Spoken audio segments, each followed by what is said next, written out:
Content warning. Tone Deaf is rated explicit for mature content and strong language. Spoilers are in every episode, so if you haven't seen the shows we are reviewing, you can always check back in later with us. We'll be here when you get back. I watched as the movie musical Lamb opened the first of the 7 seals. Then I heard one of the 4 living composers say in a voice like thunder, "Come." I looked, and there before me was a white horse. Its rider held a lance, and he was given a crown, and he rode out to deliver a mediocre and ridiculously expensive yet cheap-looking movie musical unto the world. When the Lamb opened the 2nd seal, I heard the 2nd living composer say, "Come." And then another horse came out, a fiery one, and its rider was given the power to speak to animals and unleash a musical bomb by the same composers as the first unto the world. In his hand was a parrot, and the book the musical was based on, torn asunder. When the Lamb opened the 3rd seal, I heard the living composer say, "Come."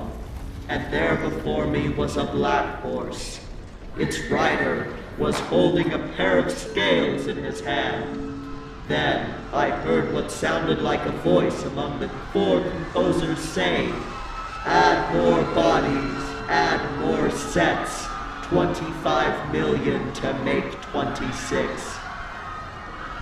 When the Lamb opened the 4th seal, I heard the voice of the 4th living composer say, "Come." I looked, and there before me was a pale horse. It was the death of the big Hollywood movie musical of the Hays Code era, and it rode out on the horizon, the lost horizon, if you will, taking the roadshow release of movie musicals with it. The Book of Theater Revelation, Chapter 6, verses 1 through 8.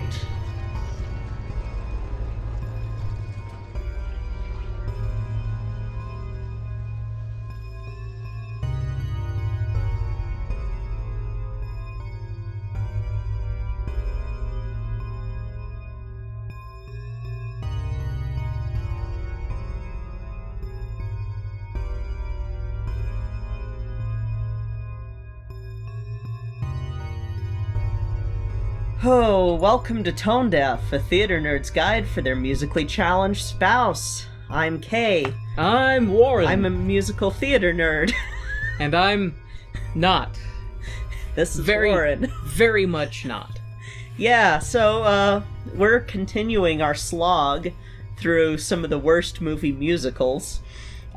Before we do that, I just want to thank everyone for your support of our show. For all of the awesome listens. As of this time, we're almost at 6,000 downloads, which, awesome. And I want to give a shout out to Steph from Pod Rev Day. That was pretty awesome. She gave us a really sweet review as one of her 8 reviews for 8/8. So it was awesome. So thank you so much, Stephanie. And I also want to give a shout out to a friend of mine, Paul Gibbs. He is doing a podcast called Entitled to Life. It is awesome. It is important. It's all about the Medicaid expansion and healthcare and why accessibility for healthcare is so important. And I want to give a shout out for him on this show because, yeah, just everyone needs to listen to it. It's really important.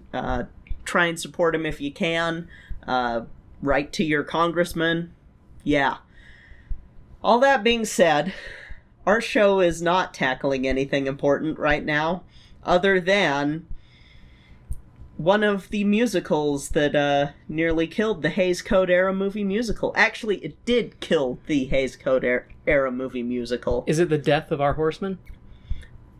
Okay, maybe not this one. This one is not. This one is Pestilence. And you'll see why as we get into it. I've decided it's pestilence. It's riddled with disease. Yes.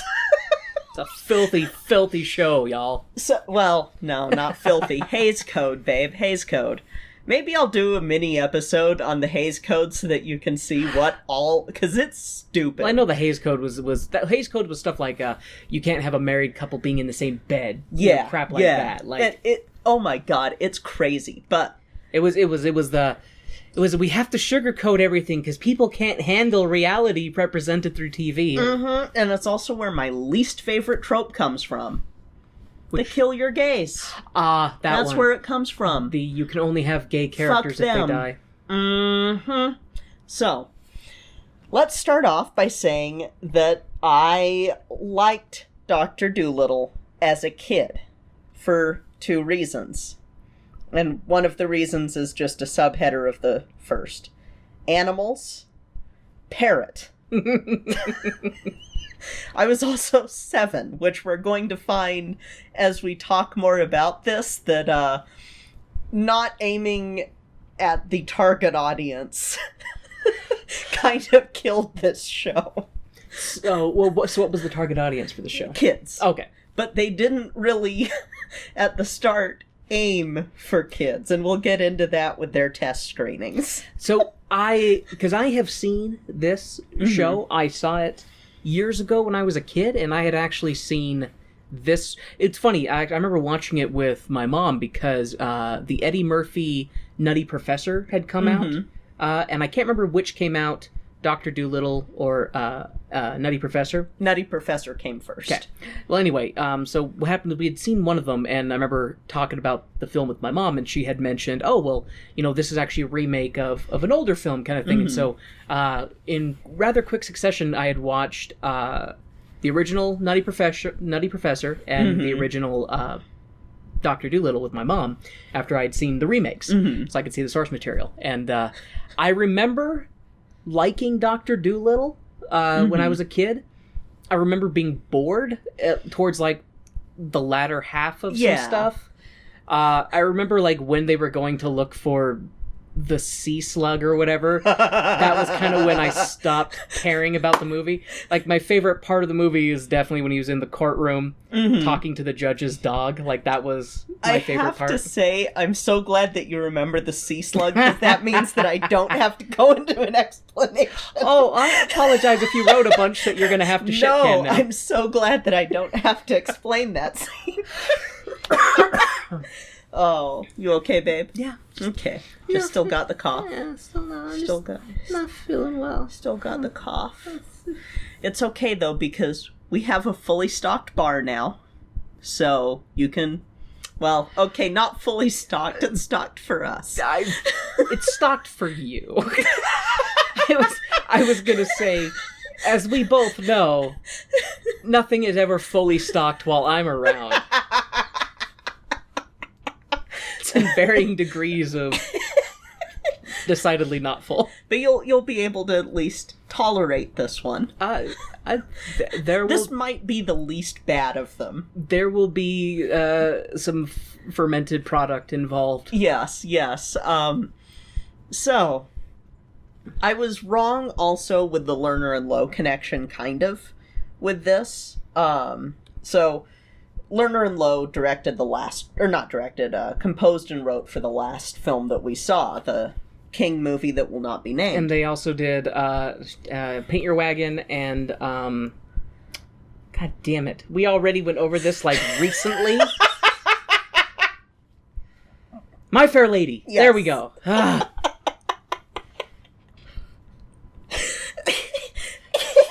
You could quiz me about the original 150 Pokemon, and I'd probably be able to fire off, like, facts, because that is hardwired into my brain, and I can't ever forget it.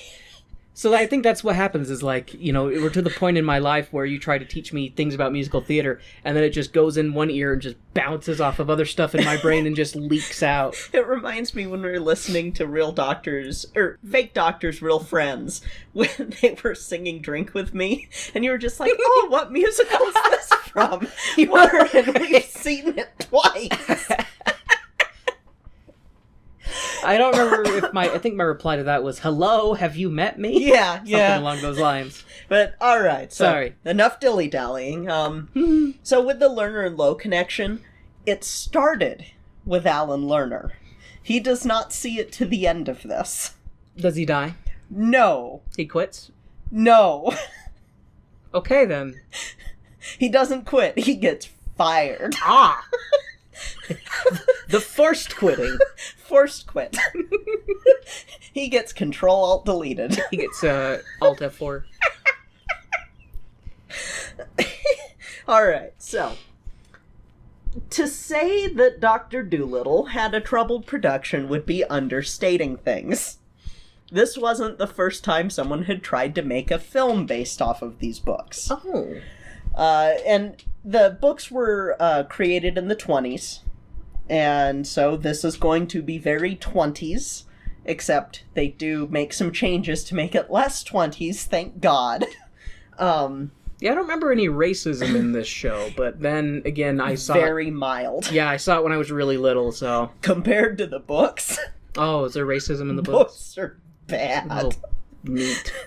Yeah, although they did do an edit on the books, because they were like, at the time, this is what was vogue.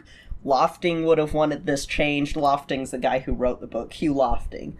But that's beside the point. So, this is the only one that got filmed and released at the time. Now, we'll go more into other Dr. Dolittles later. By the end of this, post-67 Dolittle. All little Dolittles. But before this, there was an attempt with Fox Studios, who offered to buy the film rights from Hugh Lofting, who was the author of the books, in 1922, but nothing ever came of this. Later, when Lofting was still alive, Disney came in and was like, here's $7,500, give us the ancillary rights, and we're going to do whatever we want with this property, ha! And after much negotiation, Lofting was like, fuck off. So, after his death, his widow sold the rights to the Canadian actress and producer Helen Winston.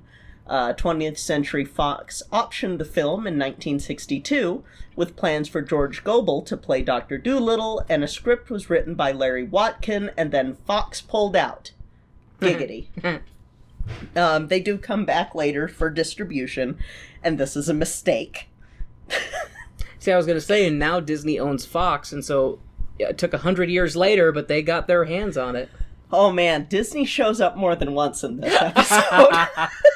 Not like in doing anything with regards to actually producing it, but more causing the hurdles that they go through. If we can't have it, no one can! Ha! I guess not necessarily cause... Well, we'll get to it. So, producer Arthur P. Jacobs is all, the rights are up for grabs? Sweet! In 1963, and plans to produce the film with Lerner as composer and Rex Harrison as the star. One of these two is going to make it to the end of the film. Spoiler alert, it's Rex Harrison. That one I could have guessed. Yeah. So, the rights were bought on Christmas Day, but there was a catch. He had 6 months to find a distributor. In this case, it's going to be Fox, and they're going to regret this. So, in March, he got himself a Lerner, but no Lowe, because Lowe had retired by this point. Andre Previn was brought on to score the film. Fun fact, he adapted the My Fair Lady score for film, and Rex Harris was signed on the 22nd of March. And then Lerner got fired. Does it say what he did to get fired? Yes. So, he didn't write the script. He procrastinated and then was like, but I really want to write On a Clear Day You Can See Forever for Broadway. So he got fired because he didn't produce anything and they had a deadline. Well, which... he basically got fired for incompetence is what it sounds like. Yeah, deadline's not going to get hit. Yeah, I would imagine. Just wait. So, Jacobs goes to the Sherman Brothers and is like, it's a jolly holiday for Dolittle. And Disney went, supercalifragilisticexpialidocious, hell no. So he goes to up-and-comer Leslie Bricusse, who had written the music for Stop the World, I Want to Get Off, which He's a comer. God damn. I was expecting that sooner. All right, so he wrote Stop the World, I Want to Get Off, which is the official musical of 2020. I was just about to say, that sounds exactly correct. Yes. And he is actually the reason why this musical is less racist than its source material. Because he was like, hey, it's 1965 right now. This hasn't really aged well. And Lofting's widow was like, yeah, it was the 20s when this was written, so yeah, please change it. So Bricuse is the reason that there's also a leading part for a woman in this movie. Good job. Yeah. And then Richard Fleischer is brought on to direct. There's where the things are coming together stops. Okay. So, are you ready to really hate Rex Harrison?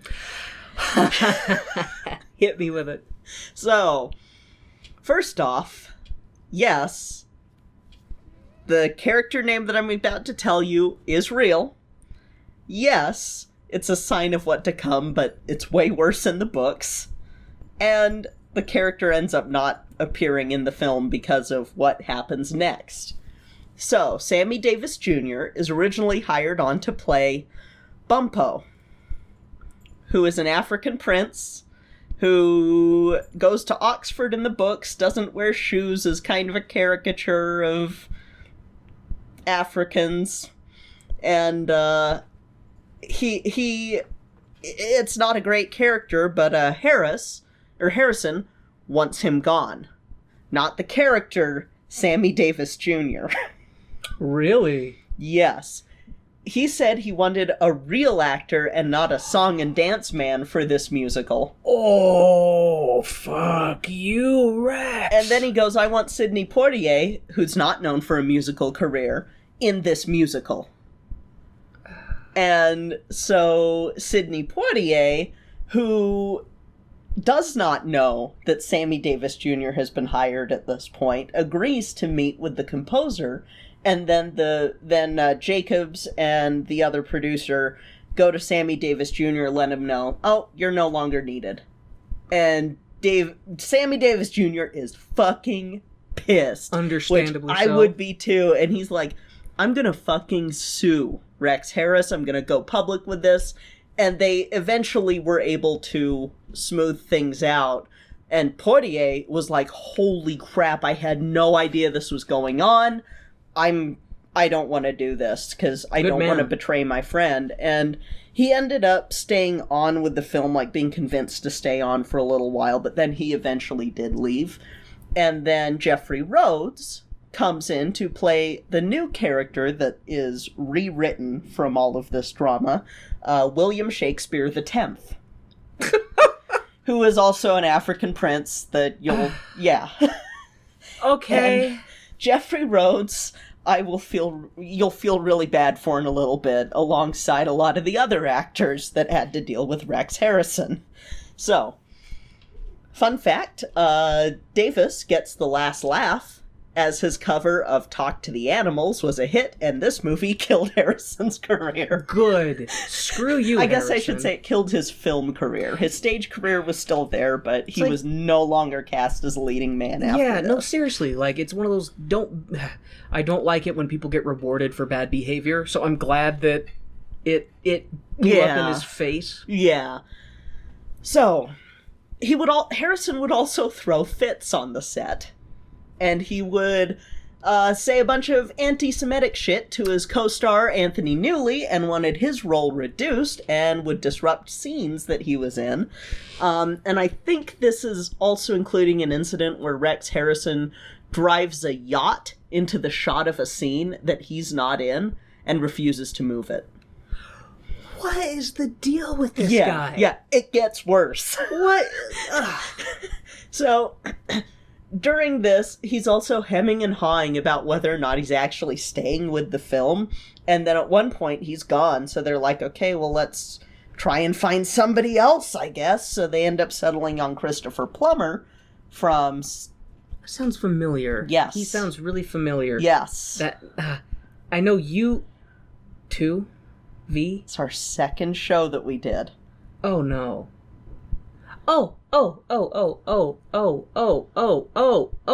Is he, he's the dad from, Sound of Music. Yay!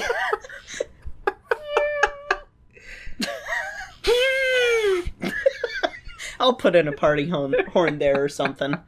Spoilers, I might not. So... Back to fuck you, Rex Harrison. So Christopher Plummer is brought in to play him, and then Rex Harrison goes, haha, never mind. So they have to drop Chris Plummer. You know what? No, I feel like they really should have been like, no, Rex, you're gone. Like, they should have. Like, they really, because that's the thing, is the way that this guy, oh man, the way this guy's behaving, it's like, no, I'm glad that his film career ended after this. It's like, oh, too bad his stage career didn't end either. Yeah, and I'm kind of sitting here like, this is one of those things whenever I see people go, oh, such and such a film wouldn't be made now, or such and such a person wouldn't be a star now. I'm kind of like, good, in cases like this motherfucker here. Yeah, absolutely. So, Harris also demanded to re-record all of his songs live on set, instead of lip-syncing over them, like in a proper filmed musical. And he had done this after they had to change their location, because much like Camelot, they had location issues. So they wanted to film in England, and they didn't care about the fact that England rains for much of the year. Yeah. And then they also filmed in St. Lucia, and this is where calling it the pestilence of the films comes in. So they had to deal with tropical storms, they had to deal with mosquitoes, they had to deal with the crew all getting super sick from tropical diseases. Including Rex Harrison? I don't think he got sick, but he didn't get malaria. I know, right? But they just people were throwing up the whole time and had fevers the whole time, and so they had to move their set to LA again. By this point, with all of these issues that I'm about to bring up included, the film cost $17 million. 17. Yes, $17 million. In 1965. Now it's 66. Okay. Because they're 39 days behind filming. So 1966, $17 million. I don't know what that is adjusted for inflation. Is that above what is normal for the time? I believe so, and especially because it does not make that back. I feel bad for everybody else who worked on this film, but, screw you, Rex. We'll skip ahead, since we're talking money. How much do you think it made? First thing to come to mind was $9 million. On the nose. Really? Yes, $9 million. That is all it made. That's fantastic. So, the film's conductor, Lionel Newman, probably had a place he wanted to stick his baton after Rex Harris was like, do it live! I'm going to do it live! So, speaking of location issues, I saw this on Wikipedia and I had to share this anecdote that's about that giant sea slug that you mentioned. Oh boy. So, the final scene with a giant snail was complicated, not only by the poor design of the large prop, but because the island's children had recently been struck by a gastrointestinal epidemic caused by freshwater snails, and mobs of angry locals threw rocks at it.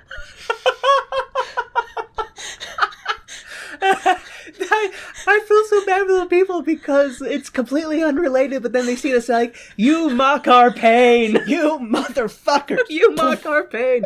Pain. I saw it on Wikipedia. I don't know if it's true because I couldn't find a source. I want it to be true. Wikipedia? The free online encyclopedia that anyone can edit? Hello, Gordon. All right. So, there are many other filming stories that I found on IMDb, including Harrison getting the nickname Tyrannosaurus Rex because he was a tyrannical asshole, but the wildest, no pun intended, have to do with the over 1,200 animals that were hired. Wow. That's more than I would have. And there's a reason, and it's not what you think. Do a lot of animals die? Only one died on set. It was a giraffe. Oh. And we'll talk about the giraffes in a minute, but... Do you know, did anyone ever, as far as you know, ever tell Rex Harrison to eat a bag of dicks? I don't think they did. Unfortunate. Yeah. So, on to the animal stories. There's, when they learned that ducks are not waterproof year-round.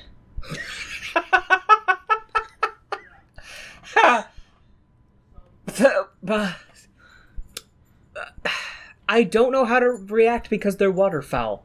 I thought that came with the territory. So some breeds, because it's, you know, it's like migratory stuff and like, oh, well, this time of the year there's less water around, so we're not going to have our waterproofing oils that make us float. So they decided to film during a time when the ducks did not have this waterproofing oil, because again, at this time, we don't know what birds are. We don't know how birds bird. And so they put all these ducks into a pond, and they just sink. So they have to go in and rescue these ducks. Oh my god. And it's one of those things that it's like, you don't think that, but yeah, No. some breeds of duck, that happens. Like, I don't know if it's domesticated breeds or what. I don't know why, but this reminded me of a thing that I'd seen years ago on the internet with a girl who had taken pictures, talked about how she saved this turtle who was too far from the lake or whatever, or wherever she was. And she took pictures of her, like, say, oh, this is the turtle. Oh, don't, bye, turtle. Put him in the water. And then her thing was flooded with comments saying, that was a tortoise? They can't swim? You killed that tortoise.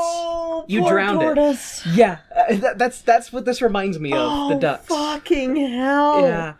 So, yeah, the ducks, which the ducks didn't die, they were rescued because they realized their mistake immediately. Unlike a camelot having a goose trampled. And then there was... So there's a scene that has the squirrel sitting right next to Polynesia the parrot. And Polynesia the parrot gets her own section in this. I'm sure not just because she's a parrot. No. And the squirrel, they had to tie him down onto the perch. Oh, God. But then he still was being a squirrel, so they had to drug him. And he lasted for like 2 minutes before he just fell asleep. It reminds me of Camelot with Merlin having the drugged owl on his shoulder and his eyes are just droopy. Like, I feel so bad for animals in this before they got, like, their own Film animal rights laws, you know? Yeah. That you can't just murder animals for the sake of the scene. If we were a history of film podcast, I would have us talk about the Noah's Ark film in the 1920s. I think but we're not.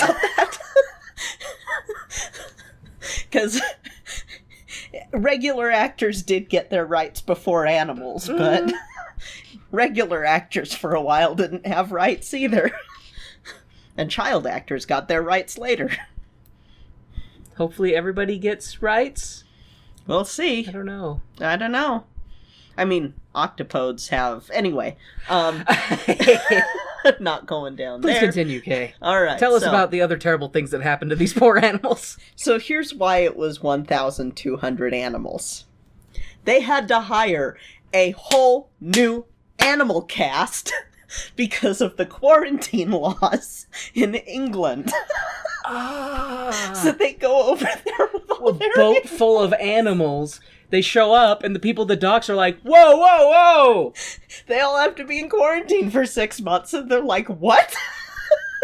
So I assume they ended up hiring all animals that were available in England at the time. Just imagine somebody going over to a zoo and just being like, how much to rent your giraffe? What? So, there were also a lot of bitings. A lot of shittings. A lot of kicking the set. Oh, God. Because these animals are like, what the fuck? Why am I here?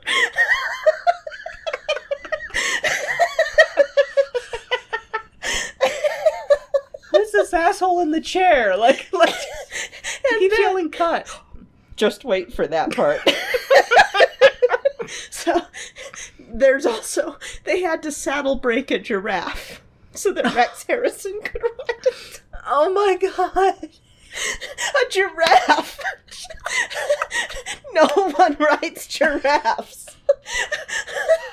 What about an animal like a giraffe would make you take one look and go, yeah, I could ride that? No, it's gonna kick you in the fucking head. You need a ladder to get on the damn thing. So, and I don't think that's the giraffe that died during filming. And I mean, giraffes are very fragile. Let's say so the fact they had a giraffe at all is amazing. Well, it probably died because it was trying to get away from Rex. It was just, it's like, death is better. I welcome the void. So, by far though, this is the best animal story from the filming of this, and I'm going to quote directly from IMDb. I think this is the one that I heard you laughing when you were typing, and I was like... No, that was the snail. Okay. So, the reluctant vegetarian was one of the hardest scenes to film, mainly because of the number of animals that had to sit still for a lengthy period. The cast had hours of rehearsal and preparation before filming started.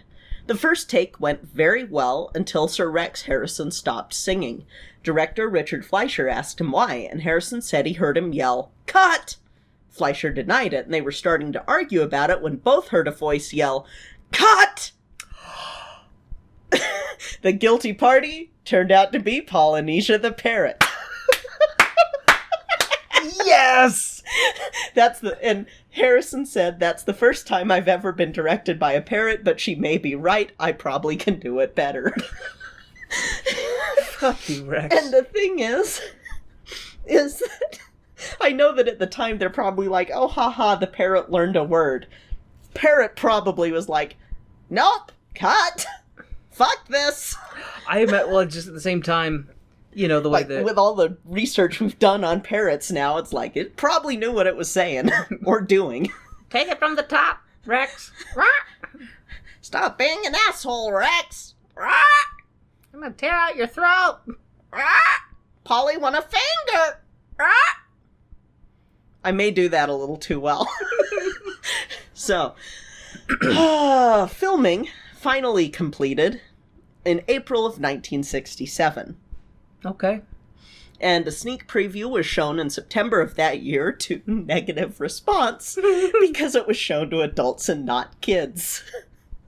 So then they did a shorter version because one of the big complaints was length. So they cut it down and they showed a shorter edit to kids who also gave it a negative response.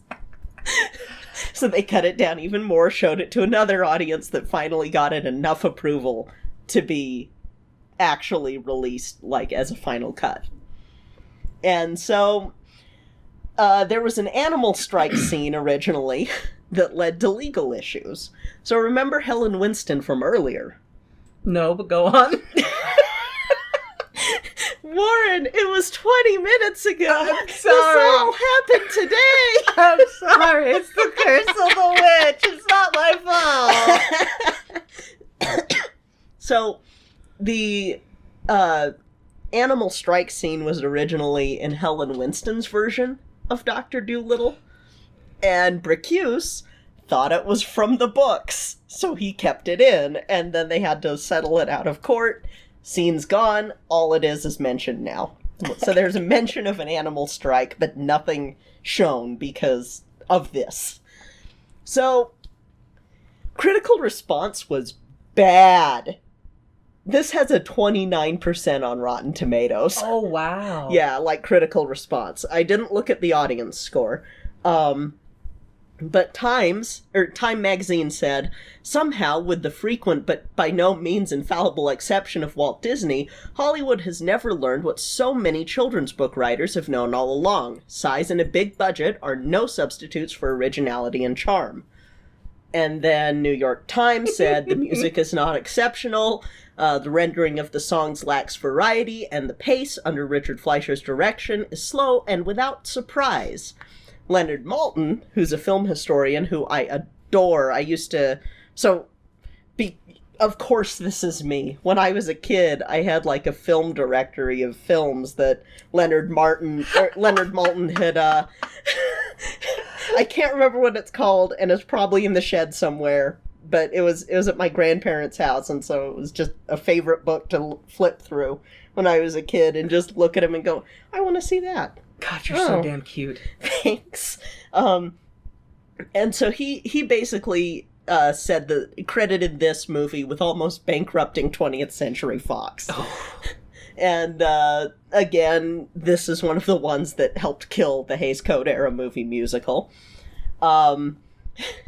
They also made a fatal error. They had Rex Harrison. Not just that. So they released this film 2 months after Jungle Book had been released and was still in wide release at theaters. So they learned the lesson that everyone else has learned. Never get involved in a land war with Asia, never go against a Sicilian when death is on the line, and never go up against Disney with a kids' film. I wish Don Bluth would learn that lesson. Yeah, his ego won't allow him. So, somehow they still tried to get Best Picture. They didn't, but they tried. Yeah. I just imagine, like, trying to get Best Picture, it's like somebody involved with the film is sliding the Academy, like, a note saying, can we have Best Picture with, like, a $10 bill stapled to it, please? They did, like, have the Academy members treated to a dinner and stuff, trying to court them. And they did get, Best Song and Best Visual Effects, but they were only nominated for Best Picture, and it pissed off a lot of people, because they're like, this movie fucking sucked. Why does this get a... Why? It's kind because of like... somebody from the Academy got a blowjob and that... So, it's kind of like the Cats movie, where they had a for your consideration page on Universal's website until the critical response and audience response happened, and then they quietly took it away. Except Fox didn't do the last part. There is a stage version. It lasted 400 performances, cost £4 million, and was one of the most expensive shows that was staged in the 90s. And the reason it was so expensive was all the animatronic animals. Oh, animatronics, really? Yeah. I was thinking you just get actors and put them in costume. No. That would have been way better. No. Because then you could even have... No. Okay, never mind. They had a pre-recording of Julie Andrews as Polynesia the Parrot instead of... Yeah. That's not theater then. Like, that's not live theater. There's a surprising amount of shows that do live recording before... Or, not live recording, pre-recordings of lines. Book of Mormon does that with the opening sequence. That's pre-recorded. Stuff like that makes sense, I guess. But yeah, I guess it does happen with characters, and I don't like it, but I understand why they do, but I don't like it. It's still theater. Spider-Man was still theater. So... They also remade this with Robert Downey Jr., and I hear it is terrible. See, and that's kind of what I heard too. Yeah. I wanted to see it initially. Same. Because I like the Eddie Murphy Dr. Dolittle's. I mean, they're decidedly not musicals. But those are amazingly funny. They're fun films, and like I said, I remember seeing this when I was a kid. I didn't hate it. Mm-hmm. I just remember I've seen it a total of one time in my entire life, so that should tell you. Mm-hmm. And so I was excited to see Robert Downey Jr. in this remake, and then when hearing that it just didn't receive well, it's like, okay, well, maybe we'll catch it on a streaming service at some point. I don't know if it's a musical. If it is, maybe we'll revisit Dr. Dolittle and do a head-to-head of who's worse. Yeah, that might be fun to do. Mm-hmm. Not who's better, who's worse. I don't know. Just knowing what he's like behind the scenes, I hate Rex. Harrison. Yeah, no, fuck Rex. Fuck Rex Harrison. So, but, yeah. He already has the bananas stacked against him. Yep. Well. Oh. What's wrong, Goober? if we could talk to the animals, shall we go pour ourselves a stiff drink? Saddle up for some... There's a whimper dog. Yeah, there is a whimper dog. If I could talk to animals... That used to be one of the powers that I wanted when I was a child, is to be able to talk to animals. Yeah. But then I realized that doesn't mean that they will have human-level conversation. And I would talk to my dog and I'd go, hey, ball, ball, ball, ball, ball, ball, throw the ball, ball. If Latte could speak, she would be, is there a coyote? Coyote. Oh, big squeaker. Okay, so let's figure out what Latte is trying to say, and then go watch someone who also thinks he knows what animals are trying to say in this week's Tone Deaf. Hey!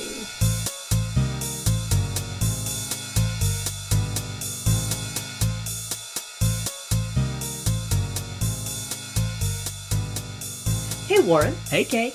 Do you know what time it is? Is it time to thank our favorite people in the whole world? Heck yeah! Today, we would like to thank our stage crew sponsor, Jasmine Wu, and our producer circle sponsors, Bianucci, Reagan, and Taylor Brandt. Thank you all so much for your support of our show. We truly appreciate it. Hey there, new friends. This is Ellen Weatherford. Do you like animals? Do you enjoy arbitrarily rating things out of 10? Can you tolerate puns? If so, join me and my husband Christian over at Just the Zoo of Us for a weekly review of your favorite animal species. Just the Zoo of Us is available on Spotify, iTunes, and other podcast apps. You can find us at anchor.fm/justthezooofus. See you soon.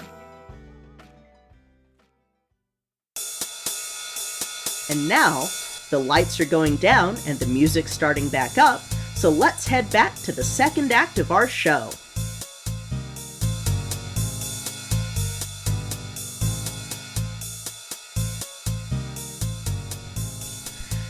Alright, babe, so what did you think? I remember why I liked it when I was a child, but I also remember why it didn't really stick with me as, I got older. So this show, I don't think it's bad, and I don't think it's as bad as, like, say, Camelot. Yeah. Does that mean I think it's really good? No. It's not the worst of the Horsemen. It's not the worst. I think that Rex Harrison can whose name I kept flip-flopping in the opening. Sorry about that. He can still go fuck himself. He's dead, true. Right? Yes. Okay, good.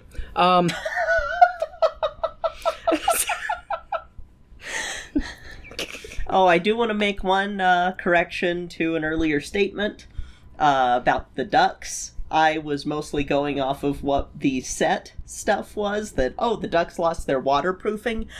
I don't know for sure because I thought that it was going to be like penguins, how when I was working at the aquarium, the penguins weren't allowed in the water when they were molting because they lost all their waterproofing, but it sounds like it's more of an oil gland condition in domestic ducks that causes them to sink, so I don't know. I don't know why the ducks sank, but yeah, the ducks still sank. It's just, it might not have been due to migratory habits. I felt I needed to correct that because while I am a bird person, I'm not a waterfowl person. No, it just made me laugh because when you were saying that, I just started thinking of these ducks in water just being like,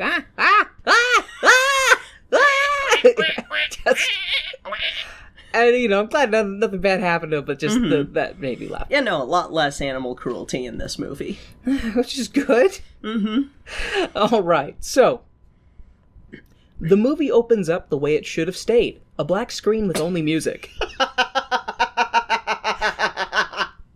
That's a little too harsh, but I thought it was funny. This reminds me a bit of 2001: A Space Odyssey, except that movie was ahead of its time.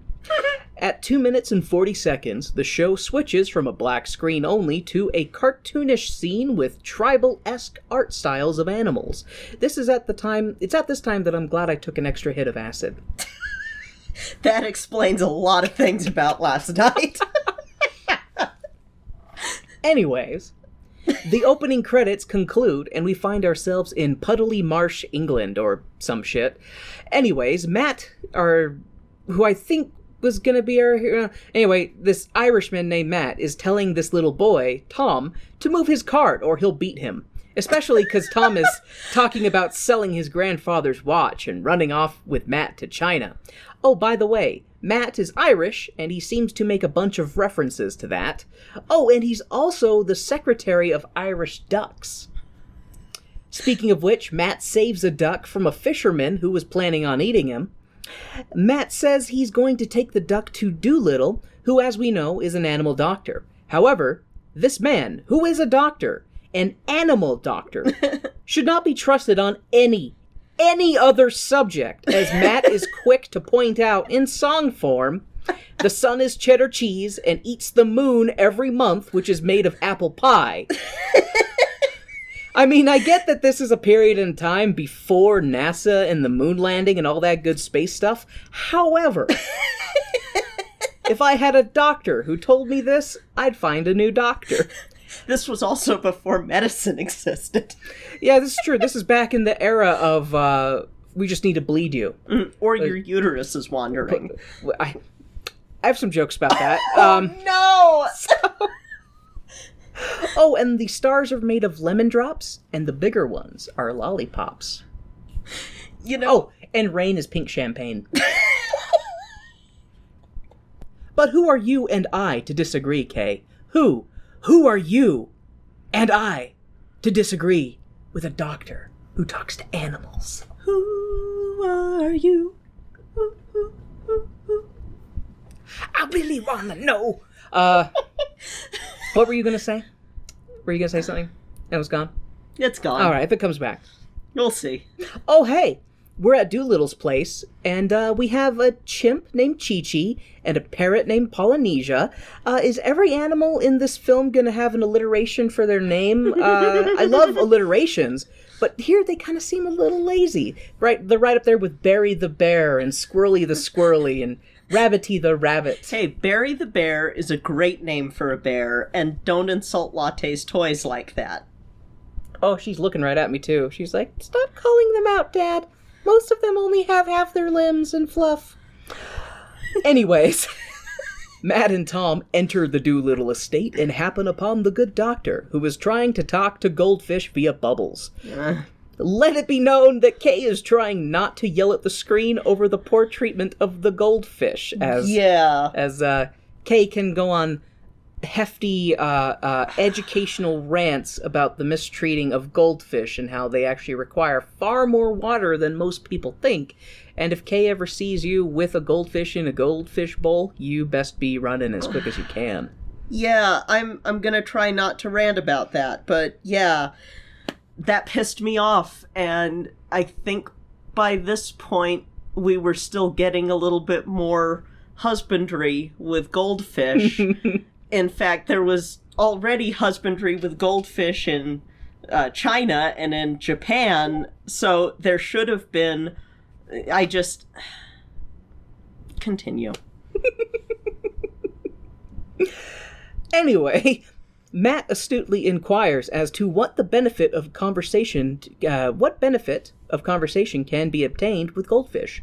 And Dolittle launches into that he wants to find the giant pink sea snail, and if he finds it, he'll want to talk to it. But to do that, he has to learn how to speak ancient shellfish, which is really, really difficult. So he thought he would start with something simple, like goldfish, and mackerel, and the common fish languages, apparently. Do you think if you translated the bubbles correctly, they'd sound like pirates? Do you think they're pirate fish? Not goldfish, but fun fact, a lot of the communication that's verbal from fish can come from swim bladders, like utilizing the air exchange through there or something like that. So they fart to communicate? Basically. But I had read it at one point, but apparently goldfish don't do that, and they're still trying to figure out how they communicate. Because they're just now going, oh, wait, they have more than a 3-second memory, and oh, they're actually really smart. So I remember that getting busted on Mythbusters because they showed that you could teach them tricks and stuff. And mine would recognize me every time I came up to the You were food god. and yeah. they would pile on each other like puppies. And they'd swim through your fingers. Kay used to have some monster goldfish, guys. Yeah, I stopped hand feeding them after one of them swallowed a finger. They were big. Anyway, Dolittle talks to the duck and is like, quack, quack, and puts the duck in a cupboard because its wing is hurt, and the duck got separated from its wife.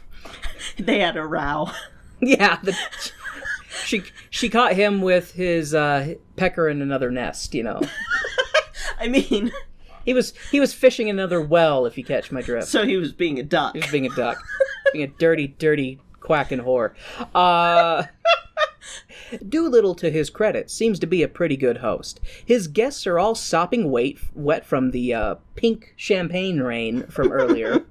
And so they strip down and suck on some sausages and bacon while Dolittle is like, I'm a vegetarian, because I can talk to the animals, and if they see me eat meat, they get all upset and shit. But because I won't eat meat, they steal my veggies when I'm not looking. It's bullshit, and I get angry, and I want to eat them. But then I hear little piggy's cries of fear, and alas, I am a committed but reluctant vegetarian. Fair. If I could talk to animals, I might not eat meat either. However, that might also depend on the level of conversation. As I joked earlier, if I could talk to my dog, it would probably be a sadder and more terrifying conversation than anything else, since she's a PTSD rescue. Yes. However, former feral. I did just think of something, though. If I could talk to animals, I could find out which ones were the assholes, and I would eat them. Hey, Warren, quack. Rosita over there is a bitch. Go eat her, fat boy. Oh, I'm getting distracted. Since the last scene, Dolittle has had an English spat with his sister, who is upset that there are geese in the linen... Oh, so this is a flashback, I forgot to mention. But he's having a spat with his sister because she's like... He's hired her to be his maid or whatever, because this is the time in history where women weren't allowed to be anything other than an other. Yeah. So, yeah.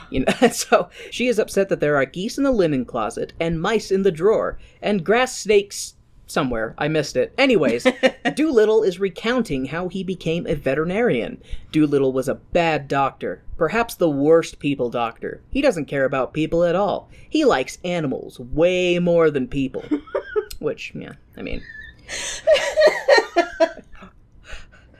I've never seen a dog give a Nazi salute, so I'm... This is true. I'm just thinking about future scenes that I'm like, he does like animals way more than people. Oh, I've got plenty to say about that.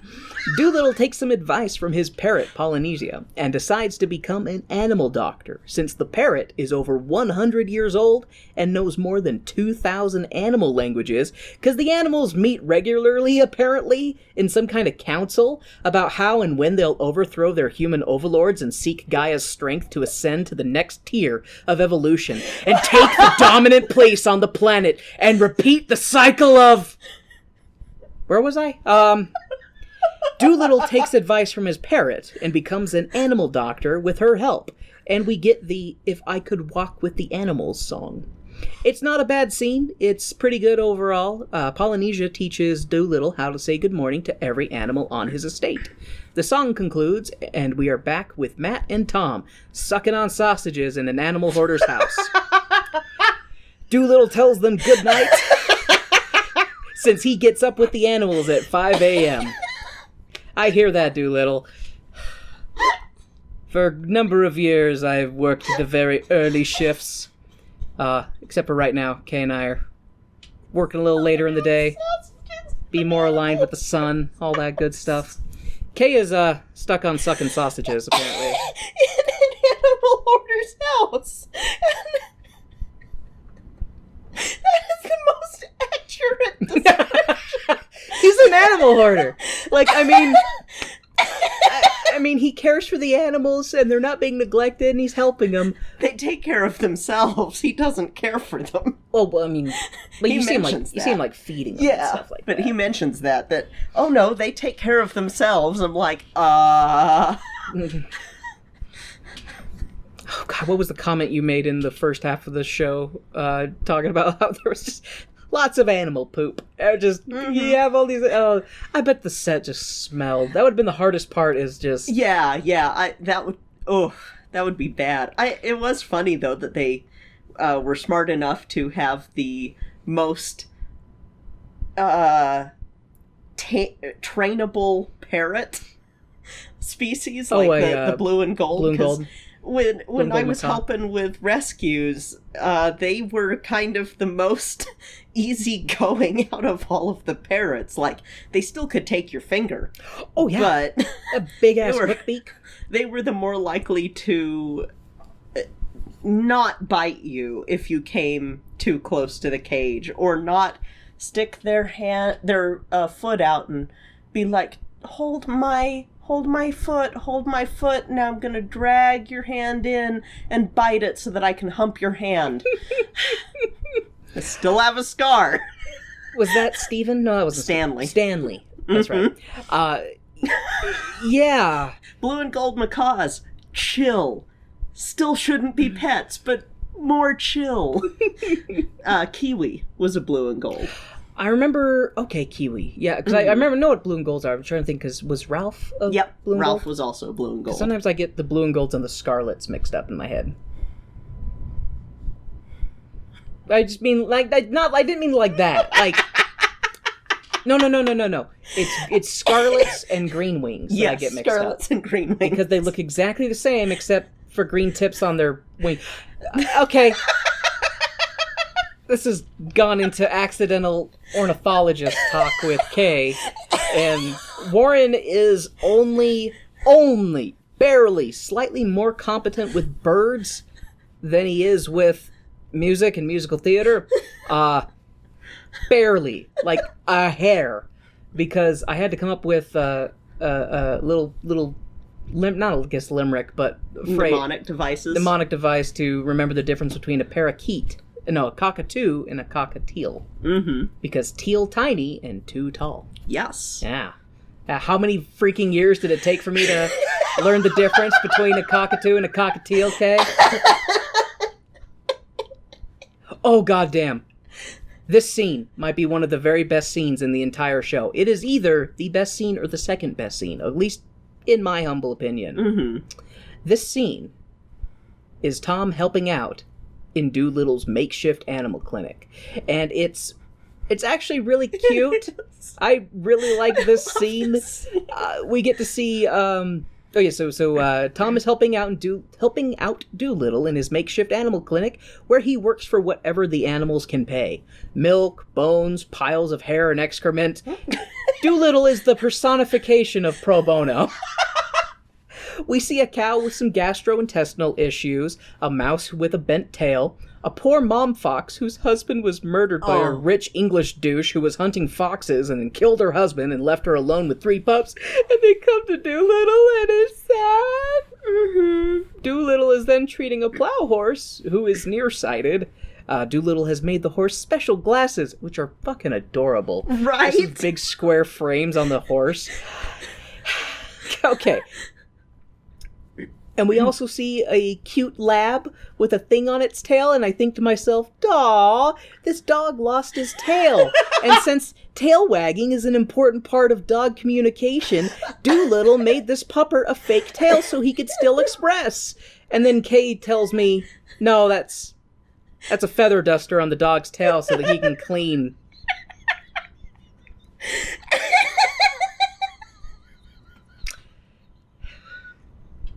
Anyways, we now get our first look at who could be the closest facsimile for a villain in this show. The General Fuckface. General Fuckface barges into Dolittle's office crying, "Thief! That's his horse, and Dolittle stole him. Fuckface is going to sue Dolittle, and Dolittle is in trouble because Fuckface is the local magistrate." Fuckface, that seems like a conflict of interest to me. It does. But, this is before the time of, real laws. Fuckface sees the foxes and is like, "Must murder, pretty creature," and moves in towards the foxes. Dolittle swoops in and rescues the pups and their mom, all while telling Fuckface to go fuck his own face. Fuckface then fucks off, and Fuckface's niece is like, I'm ashamed that I'm the niece of Fuckface, and even though I don't like Fuckface, I can't stand a human who would treat animals better than people. Dolittle tells niece Fuckface, who I learned from Kay was invented for this version and is not in the book at all, to piss off. Niece piss off, stomps off, and Matt is like, I'd tap that. And one of my favorite bits in that is when the Mother Fox gets away from Mr. Fuckface, from the General Fuckface, and he is trying to call the hounds onto her, and she goes in through a little cat door, basically. That's right. Into a barn, and so he sends the dogs into the barn, and then the dogs come hauling out like, nope, nope, nope, nope, because of skunks from the North American Fox Protection Society. Yes, thank you for bringing that up, because that was really great to see. And Dolittle talks about that they have a partnership, and what was it? They have one fox with every, one skunk with every fox family or whatever during the hunting season to help throw the hounds off of the fox's scent, kind of thing. And I was like, I like that. That's cool. Thank you for bringing that up, Cam. Why, you're welcome. It's a great scene. Okay, so Matt would totally tap the niece. We then see Angry Niece, who was invented just to be a redeemable character later, stomps off to talk about, to Angry Sing about how if she had a dick, she'd kill Dolittle. But because she doesn't have a dick, she can't or won't, or both. Doesn't matter. I mean, that's the whole song. She's like, if I was a man, I'd beat him up. If I was a man, I'd... Then she talks about how she'd love to watch him die. Yeah. And be executed. And it's just like, holy fuck, lady. Yeah. Yeah. Somebody's got a wandering uterus. Matt just needs to get in there and get that uterus back in place. This is the time frame of hysteria, right? Yeah. So that's some good medical science right there. Oh, Jesus Christ. Anyways, Dolittle gets a big-ass package, and it contains a conjoined llama, a push-me-pull-you, including a pictographic scroll that indicates that some illiterate, obscure Tibetan tribe is friends with Dolittle and is sending him this double llama so he can profit off of it and raise money to go on his snail hunting quest. Dolittle takes double llama to the circus to exploit it for profit. Right? And immediately upon seeing it, the circus leader, ringmaster guy, is like, I'll give you whatever you want. If Dolittle had if Dolittle had been like, whisper, whisper, whisper, the llama wants you to blow it. The ringleader circus master would have been like, does it have one or two? Because he can already taste that money. Do you have who the ringleader was written in your notes? No, because you told me who it was, and I immediately was kind of like, Hammond. And I don't... Who's Hammond again? No! Yes, that's Richard Attenborough.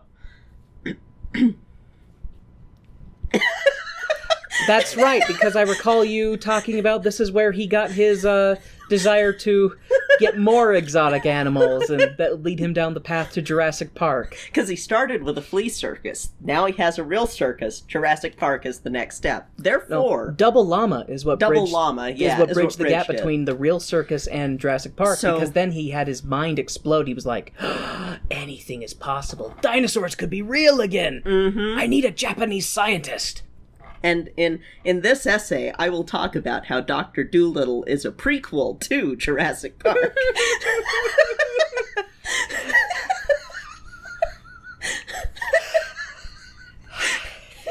Okay. The double llama makes some negotiations with circus ring leader master and come to an agreement for 3 shows a day with 4 on Saturday. After doing some double llama breakdancing, they learned that he learned from the... Okay. No, I can't do that. That'll be too bad. Okay. double llama breakdancing that they learn from the steep streets of Everest. Everyone is happy, and Ring Circus master leader looks at himself in the mirror and gets horny for money. During this time, we see angry niece. She's angry, and she's angry that she's enjoying this double llama show, which, in case anyone is wondering, is way more family-friendly than a double donkey show.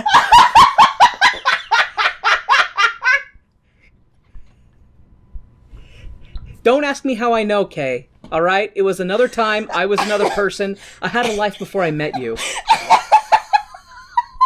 Also, Tijuana, just about anything goes there.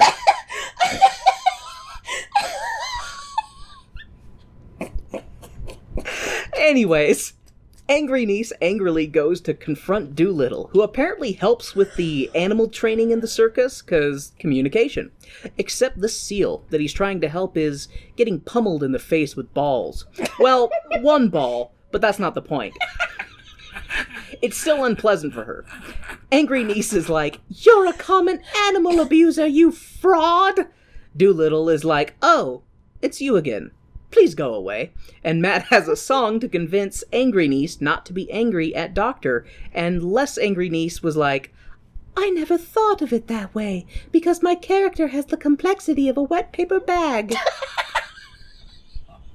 "Because I was written in for just this version of the performance. I'm just here to be a female character with a shallow puddly depth." In Puddleby.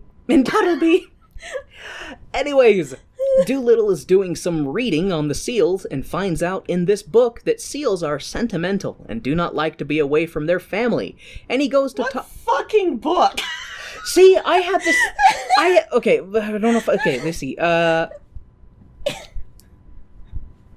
guess I didn't put it in my note, but I wanted to be like, if Dolittle, who can talk to animals, has to read books to figure out things that might be wrong with animals instead of talking to the animals, why the fuck is the movie not about the guy who wrote the goddamn book? Right?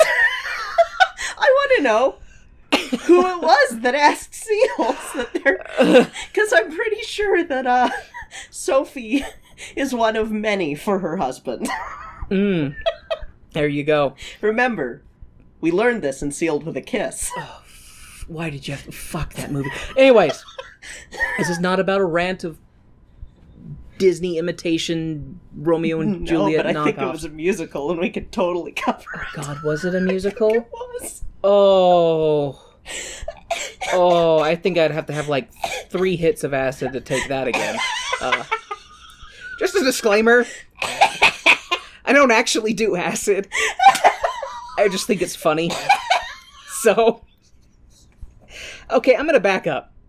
Anyways, Dolittle is doing some research on seals and finds out in this book that seals are sentimental and don't like being kept away from their family. And he goes to talk to the seal, who Kay reminded me is named Sophie, and ask what's wrong. Sophie is like, "I miss my husband," but in seal noises. Dolittle decides to help smuggle Sophie out of the circus and escort her to the sea by cleverly stealing an old woman's clothing and wrapping the seal in her disguise. They stealthily stealth their way onto a carriage and ride out from the greater populace. Dolittle escorts the land seal to the cliffside and stares into her eyes, saying, "Don't cry. Men can't stand a woman who cries."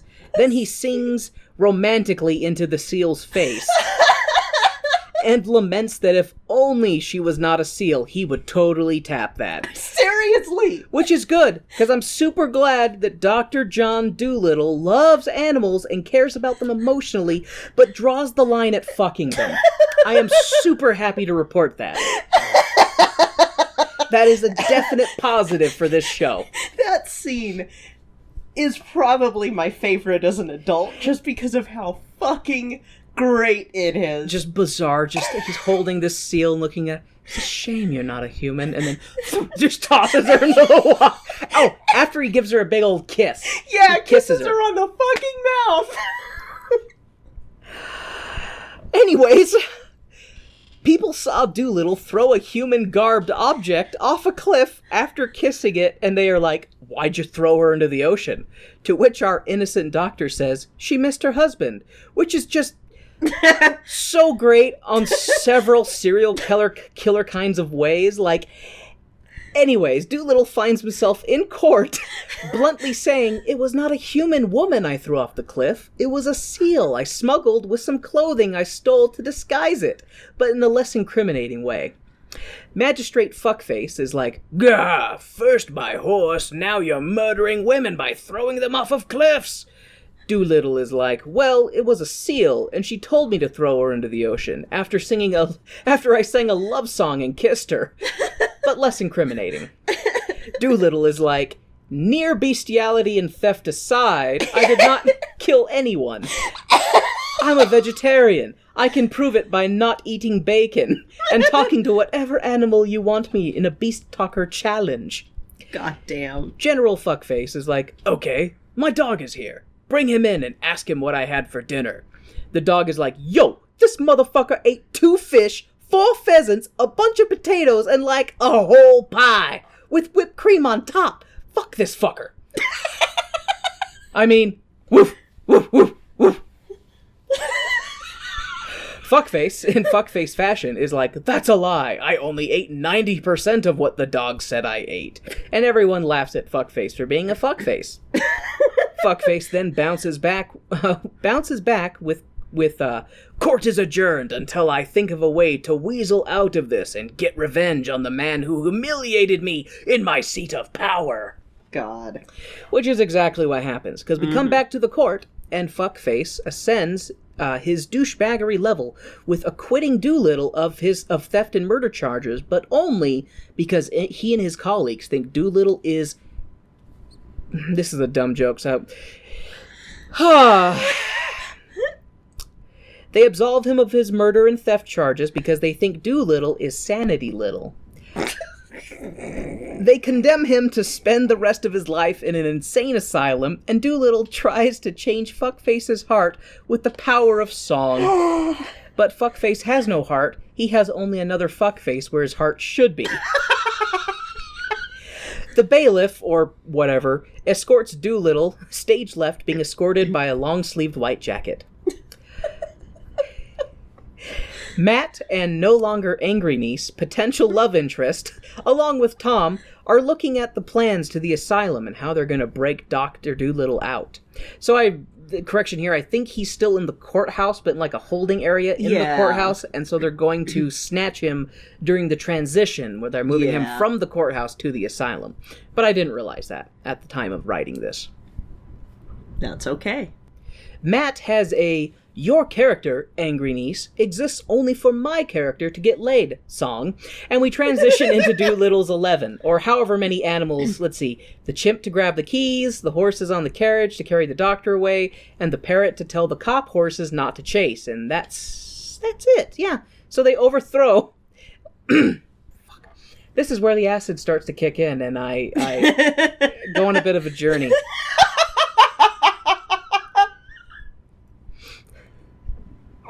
So maybe you can elaborate a little bit for the audience. In this scene, Matt has a song that he sings to whatever her name is, niece. Yeah, and it's very forgettable. That's my issue, too. But I got the feeling in this song it was them kind of bonding, and I thought for sure the niece was going to be set up to be with Matt. Because he eye fucks her the whole movie. He does. I was noticing there'd be plenty of times that he'd like look at her and I'd see his eyes go down and then back up, and I'm like... I mean... If that's your type. Like, yeah, pompous and prissy. That's excellent. Anyways, so let's see if I can handle this in a coherent fashion. So the parrot is there to tell the cop horses not to chase, and that this is the day they overthrow the human regime and take their rightful place upon Gaia's throne and seize the power of the ages for them. So Dolittle's handful. This is more, instead of Dolittle's 11, it's like Dolittle's handful.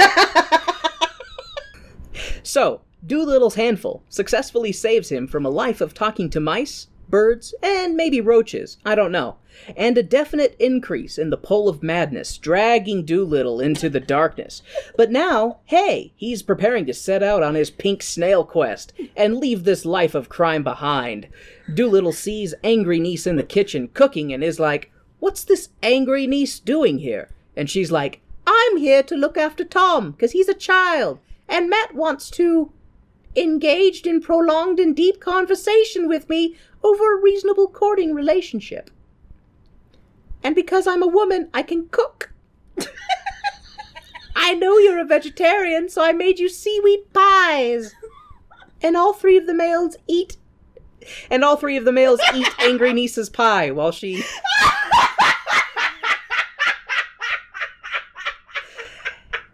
initiates the song of can we go see all sorts of cool places? And Dolittle is like, no, bitch, no. We're going looking for my pink sea snail. I'm wanted in England. I'm wanted in England for being criminally insane. Don't try to stop me from finding my snail. Also, women are not allowed on boats, so you can't come with us. Angry niece is like, then call me angry nephew then. And Dolittle is like, okay. And we see angry nephew helping with all the hard boat labor and not pulling and not only pulling her weight, she's definitely pulling Dolittle's share, since he's abducting random fish to interrogate them on if they know where the pink sea snail is. Hey, Kay, what would you do if a stranger snatched you up with a net and went, do you know John? And then dumped you out of the net and disappeared? How would that feel? 'Cause that's pretty much what he's doing to these fish. I mean, this is the equivalent of, like, not all fish know each other, dude. The ocean's really big. Dolittle is also diving down to show picture cards to an octopus to ask him if he's seen John, the giant pink sea snail. It's the name of my new original children's book that's going to be out this Christmas, wherever fictional books are not sold. Anyways, Dolittle yells at a montage of sea creatures if they've seen John, the giant pink sea snail, out this Christmas season. And they're like... And then the animals are like... Because we don't actually see what they say. We don't actually get to hear what they say and just see Dolittle's reacting to what they've said. What happens if Dolittle gets the dude bro version of a dolphin who sends him into a... Son of a bitch! The animals are trying to kill Dr. Dolittle! The renegade faction of animals who want to sit on Gaia's throne built atop a mountain of human skulls and feast on the generations of the unworthy. The animal usurpers send Dolittle and his motley crew right into the storm on the high seas, which destroys the ship and sends everyone into the briny deep.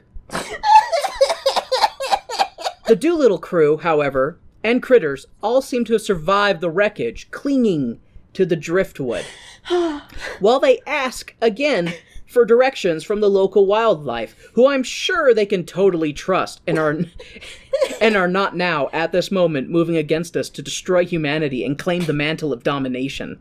I do have to say, one of my favorite lines from the moment right before the shipwreck was him talking about how, the rat's saying that the ship's gonna go down soon, so he's doing as his people do and leaving the ship, and he suggests we do the same. I missed that part. And it was just such a great little touch about ship rats. Oh, that's so good. Fuck, where was I?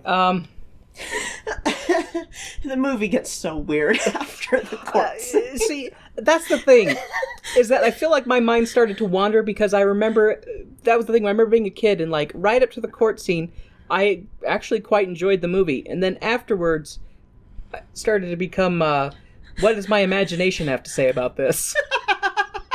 So I created some subplots. The Dolittle crew wash up on an island and start trying to build shelter and whatnot. Kay and I have played Ark, so we know what it's like waking up near naked on a beach. Anyways, nice niece. You have to punch a tree. You have to punch a tree to get wood, that's right. Which, slight tangent, there's rocks everywhere. Shouldn't the very first tool you get be a rock? Seriously. And you could just hit a tree with a chunk of rock? Ancestors fucking does it. Why can't Ark? Because these are genetically engineered superhumans. They can punch a tree down. Anyways. Whatever. Nice niece is like, I really have been waiting for you so long to tell you. To tell you. Do you like me? Do you hate me? Do you love me? Do you loathe me? Do you complete me or do you defeat me? To which I'm confused. Wasn't the niece hungry for Matt's Lucky Charms? Now she's like, actually, I like older men. A little bit of gray puts me on my way. And then I have it in here, pause for K reaction. Because our listeners may not know, I've given Kay shit for years because Kay has a thing for older men with smile lines. Grandfatherly figures, let's put it that way. Hey, now it hasn't been a thing for a while. But I will never let you forget. Yes, one of my first crushes was Johnny Carson. Yes, I had a crush on Leslie Nielsen. Yes, I have a little bit of a minor crush on Keir DeLay still. Mm-hmm. But anyways, they sing and Dolittle is like, I guess I do like you. I'm making it confusing and unclear as I wax poetically and make sexually ambiguous compliments about how you're beautiful and your eyes are deep and reveal your soul and you're like young even for Matt, so you're like moving in on John and this is and if you're moving in on John and his Dolittle, Angry Niece is flirting with Dolittle after. Okay. You're fine, because this scene was weird. The notes get a little gibberishy here. This was really weird, and I kind of wonder if Rex Harrison was like, I need to have the love interest for me, not for... Maybe, such a prima donna. He's like, I want to kiss a woman young enough to be my daughter. Ugh. Gross. Anyways, so Angry Niece, who is now Nice Niece, is flirting with Dolittle after the song, when a spear flies at them and lands at their feet. Their oddly formal but reserved, odd horny energy had distracted them from the 20 angry dark natives in elaborate headdresses holding spears moving in on the duo. Oh no, the duo. That's what they are. Duo. Damn it. And surround them. Kay and I were at least both proud that there was not blackface. Yeah. That's where we They are. actually used black people. That's where we are at this moment in time. At least no one is painted. God. Anyways, Dolittle and his do-nots are do-nothing in the prison of a floating island. Yes, a floating island. I forgot to mention that before because I missed it, and I guess I can only handle so much at any given time before my brain skips a beat or a song.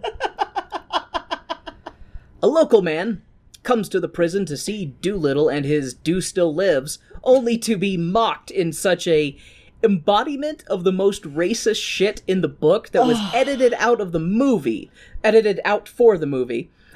Dolittle does the, "Me Dolittle, you dumb savage, take smart Dolittle to Pink Sea Snail." And yeah. Yeah, he does that whole thing, like, if you speak slower and louder, they'll understand.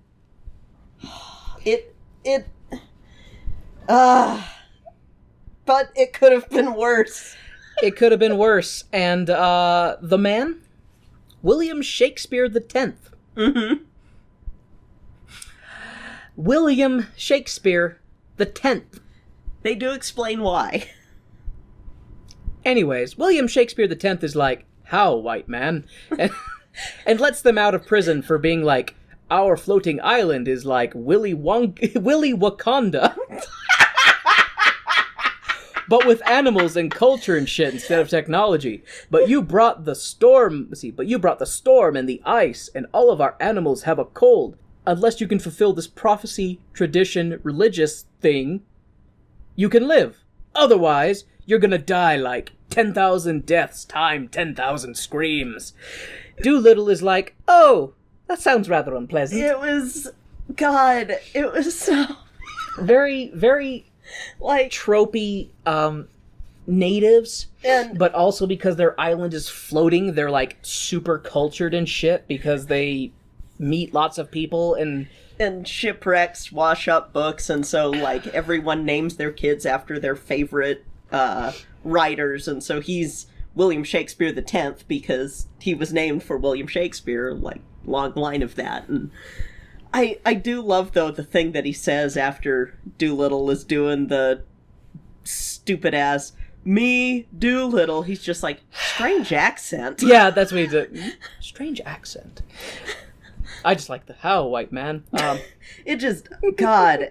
And just going between, like, oh, we have all this culture, but also, ooh, scary superstition. Yeah, and I'm just like, fuck you. Yep, I have some comments about other things that happen regarding that, yeah. Okay. Dolittle is like, oh, that sounds rather unpleasant. Then he goes on about helping the animals of the island, as well as asking a whale to give the island a push. Give the island a push. Give the island a I think my brain skipped a beat or a song. Yes, Thank you, it Kay. did. Anyways, Haven't seen that happen before. the whale pushes the island, which somehow caused some volcanic activity. The thing that's floating and not connected to the mantle via magma chambers of any kind. Anyways, that volcano, that magic volcano, happens to have a boulder balancing on the edge of the volcano, and it falls in. And that turns out to be a bad thing. A very bad thing for this very sophisticated Shakespearean Black Island people, still participating in ritualistic human sacrifice, because they are sticklers for tradition, apparently. We then see Dolittle and the Do Not Have Long to Live crew tied to posts as these sophisticated nomadic island people level spears and prepare to murder them. Yeah. Luckily for everyone in the film, the floating island crashes into its motherland, fatherland, parental landmass, and the two pieces lock together.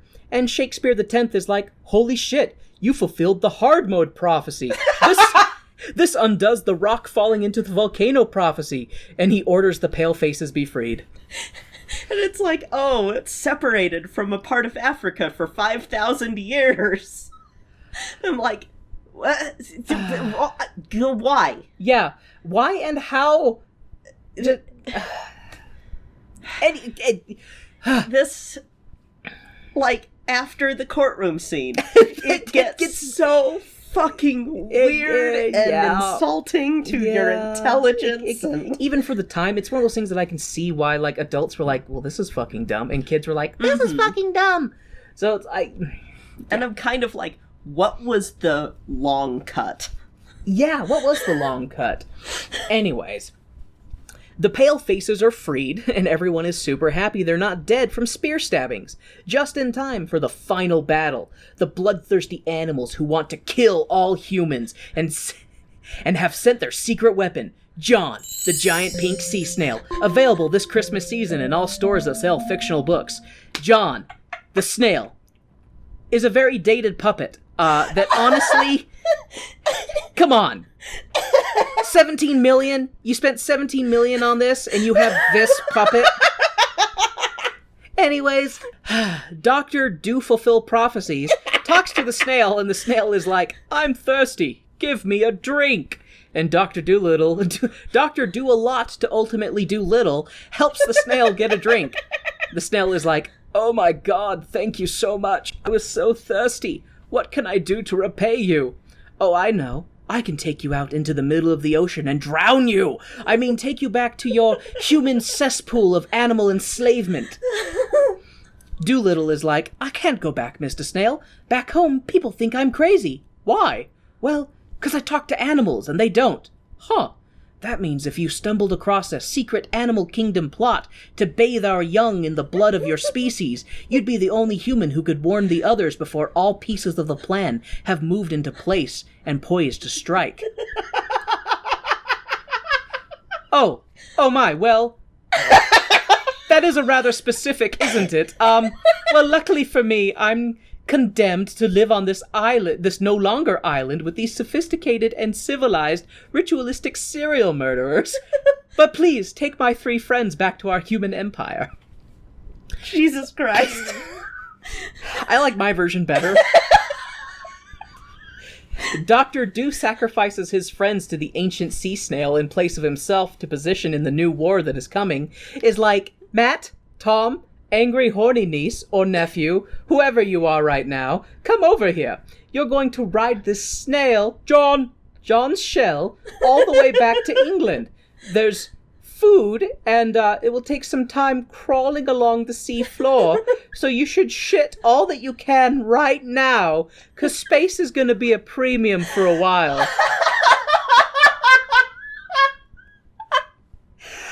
Angry horny niece nephew is sad when Dolittle tells her... Nephew. You beat me, goddammit, you beat me too. Because I have a joke about that. Oh, dang! It's okay, you're just great. So... Angry, horny niece nephew is sad when Dolittle tells her he's not going with them and that he's staying here on this tiny piece of tectonic crust, which apparently is actually floating on the surface of the water. Angry niece goes full horny and kisses Dr. Try Not to Think About Fucking a Married Seal. Before she turns around and enters John, the giant pink snail, available this Christmas across the entire country, including Canada and Mexico, at all retailers who specialize in imaginary children's literature.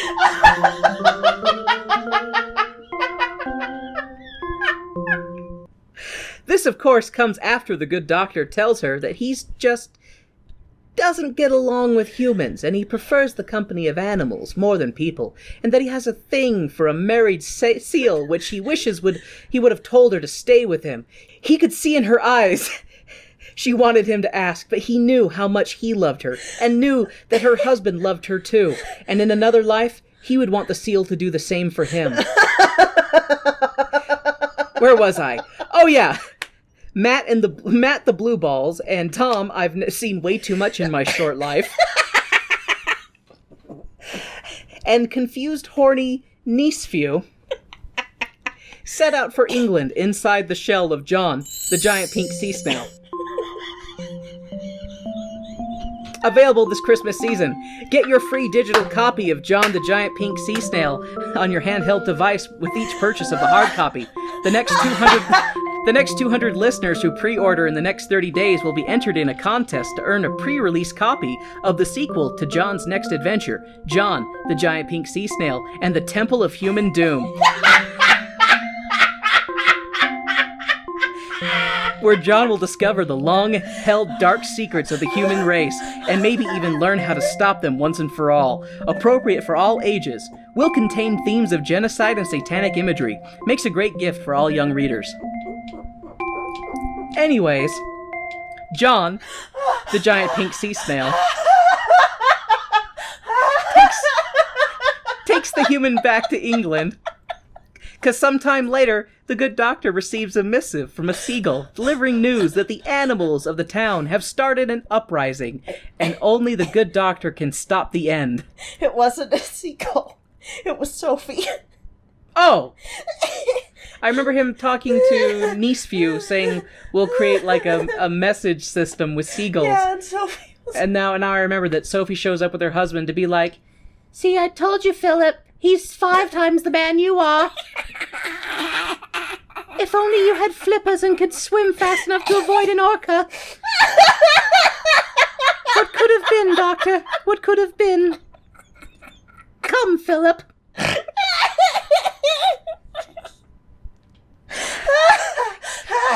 Okay. Oh, God. I appreciate everybody staying with us this long. We're almost done. I'm crying. I'm gonna repeat this last note. Anyways, John, I guess, takes the humans back to England, because sometime later, the good doctor receives a missive from Sophie the seal, delivering the news that the animals of the town have started an uprising, and only the good doctor can stop the inevitable. Doctor, do not know if he wants to side with humanity or the animals, thinks briefly that if he helps the animals surpass the humans, surely the married seal would love him and find him a more worthy mate than her husband seal.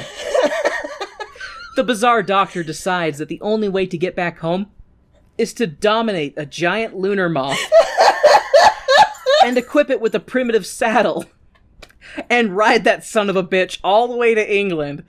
And with the help of the locals, he does just that. As the Doctor flies off into the horizon. He makes him into a fucking living blueprint. Yep. I guess he didn't unlock the Ingram. He didn't. I was just about to say, he doesn't have the Ingram unlocked. As the Doctor flies into the horizon on the back of Mothra's pacifist cousin, we are treated with a welcome sight. The credits. The end. And then the last scene is we see him on the back of the moth, like, coming into England. And, looking like Santa's reject. he looking like the most bizarre Santa Claus I've ever seen. Hi, Goober. Yeah, Mom is laughing really hard. Hi. It's like, I'm uncomfortable about Dad's recounting of Dr. Do Talk to Dogs. I got you pretty good. But don't worry, you get a free copy of John, the Giant Pink Sea Snail. It's gonna be a children's book, and it's gonna have pop-ups, and it'll have sliders. So, what's inside John's shell? Human skeletons. 2 full-sized and 1 tiny. oh my god. Oh my god. Quick question. If the snail's shell is watertight, how the fuck do they get in there? And how the hell do they bring in all of their food and whatnot? And also, how do they get out? And also, wouldn't that be incredibly sensitive and painful for the snail to have people tromping around and just pissing and shitting and throwing banana peels inside of his body? Really, Dr. Dolittle is just a tale of animal exploitation from someone who goes, no, I know what they need. I know what they need more than they do. Yeah. So, to recap, it's like white savior and human savior met. There you go. In the middle. Oh, God. So, watching this show, I'm reminded of why I only watched it once as a child. First half, great and entertaining, if still nuts, with the talk of the cheddar cheese son eating the moon pies and lollipop stars, stuff like that. Courtroom scene is great. The animal clinic scene is great. The push me pull use fun. That's kind of about it for me. And then the acid drops. And then the madness takes effect. Oh, God. Oh, yeah. Oh, my hell. And I know I know we're only halfway through the apocalypse, musical theater apocalypse right now. Okay? Yes. So what's our next horseman to kick us in the face? Hello, Warren. Well, hello, Warren. It's so nice to have you back where you belong. So... Oh, crap. I forgot the rest of the lyrics. It's Hello, Dolly. Which I have not seen as far as I know. You have not. Your dad's seen it. Okay. And that was the one where he saw it live and saw the movie and went, well, the live one's good. Why is the movie? And gotcha. The movie of Hello, Dolly is notorious. It's another big flop. So it's a notorious B.I.G. flop. It didn't flop as hard as this one, but it got close. Like, it just barely squeaks by. So we'll be watching Hello, Dolly next. Hello, Dolly. There's the door.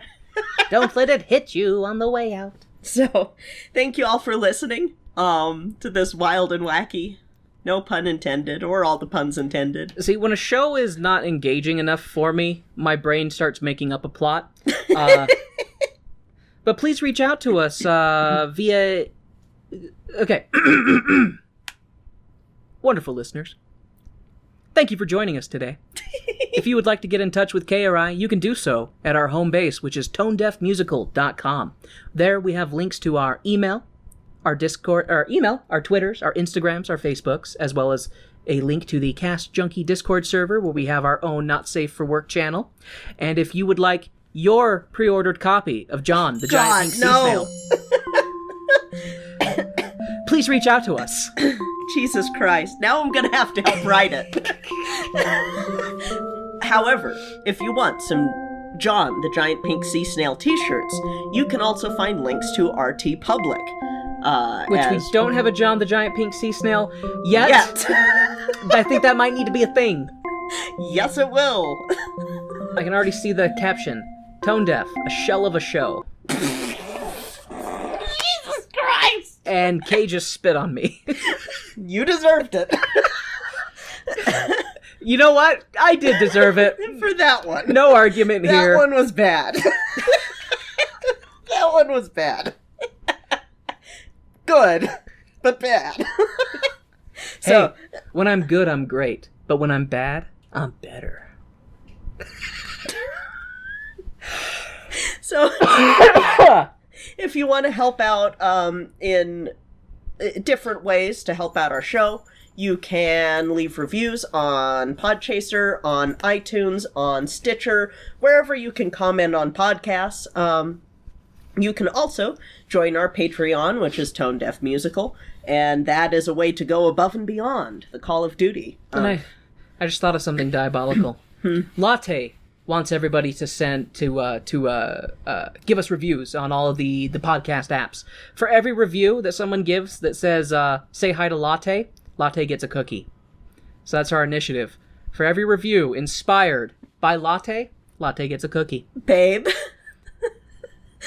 I'm trying to bribe the internet to show love for our dog. Latte came running over. She's like, "I heard cookie. That's a promise, Dad. Where's the cookie?" Yeah, our dog understands what that word means. Yes, she does.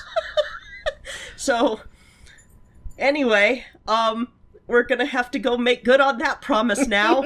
That'll be it for this week. I'm Kay. And I'm Warren. And this has been Tone Deaf.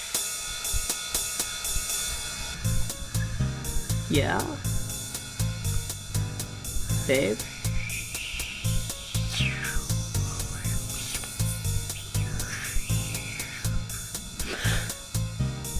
Sorry, I forgot where I was for a second. Tone Deaf! God, this is gonna be a horrible edit. Oh, fuck. I'm so sorry. Oh, fuck. I'm so sorry. This is gonna be hard. I have 4 hours. 4 hours? Well, till we go to bed.